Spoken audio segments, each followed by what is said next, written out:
जब अंगद कह रहा है कि उसने कुछ नहीं किया है और वो लाश भी साहिबा की नहीं है, तो आप उसकी बात को इतनी हल्के में कैसे ले सकते? You must give him benefit of doubt. क्या पता अंगद की बात में सच्चाई हो, फिर अंगद के पास एक अनजान लड़की को मारने की कोई वजह नहीं होगी। आप इन बातों का ध्यान रखें अपने तफ्तीश में। वैसे मैं आपके सीनियर से भी बात कर सकता था, लेकिन मुझे लगा कि आप इस केस को हैंडल कर रहे हैं, तो मैं सीधे आपसे बात करूं। देखिए अकाल सिंह बराड़ जी, मैं जानता हूं आप इस शहर की बहुत बड़ी हस्ती हैं और आपकी पहुंच भी बहुत ऊपर तक है, और आप जानते हैं ना कानून सबके लिए बराबर होता है। और तफ्तीश कैसे करनी है ये प्लीज आप मुझे दोबारा नहीं बताइएगा। आप जानते हैं आपका पोता अंगद बराड़ किस हालात में कहां से गिरफ्तार हुआ था? हाथ में हथियार, कपड़ों पे खून और साइड में पड़ी थी साहिबा मोंगा की लाश। और रही बात लाश की पहचान की, तो हमने ब्लड के सैंपल ऑलरेडी डीएनए टेस्ट के लिए भेज दिए। और आपको ये नहीं भूलना चाहिए कि अगर वो लड़की साहिबा नहीं भी हुई तो क्या हुआ, किसी की तो जान गई है ना, और अंगद ही उसकी मौत का जिम्मेदार नजर आ रहा है। और हाँ, कल जब सुबह हम अंगद को मजिस्ट्रेट के सामने पेश करेंगे, तो आई एम श्योर सारे सबूत देखने के बाद अंगद को बेल तो नहीं मिलेगी।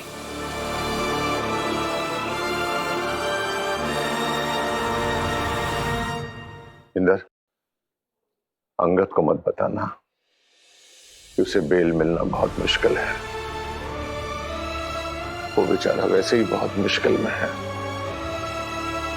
आदर जी,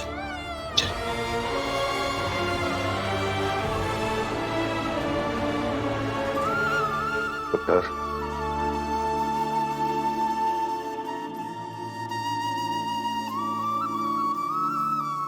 सर जी, आपको और हमारे परिवार को इस झूठ के शिकंजे से बहुत जल्द निकालूंगा मैं।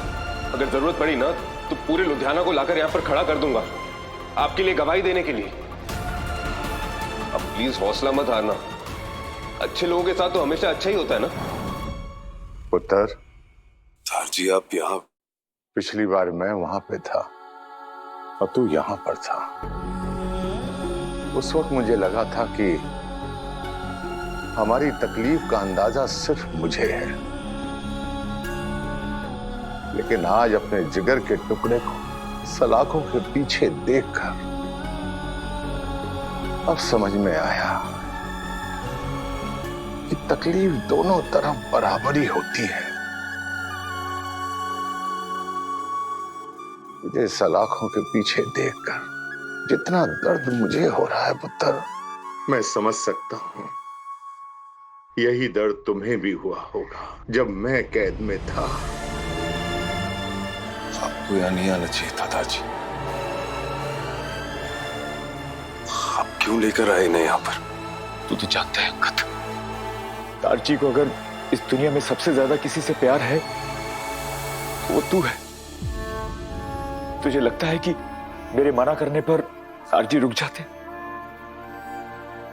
दादाजी मुझे बिल्कुल अच्छा नहीं लग रहा है कि आपको मुझे यहाँ इस हालत में देखना पड़ रहा है।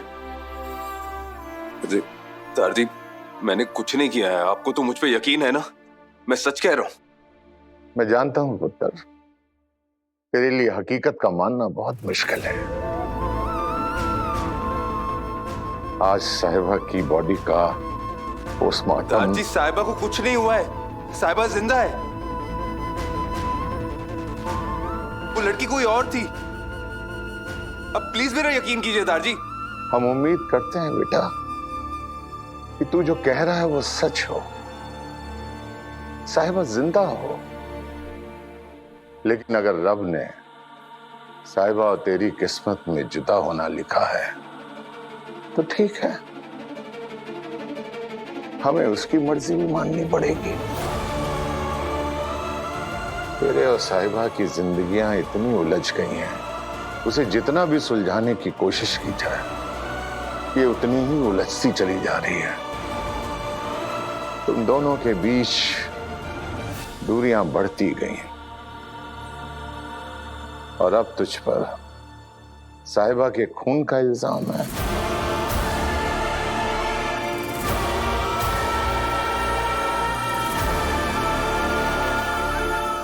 तेरी मेरी डोरियां सोमवार से रविवार शाम 7 बजे स्टार प्लस और डिज्नी प्लस हॉटस्टार पर।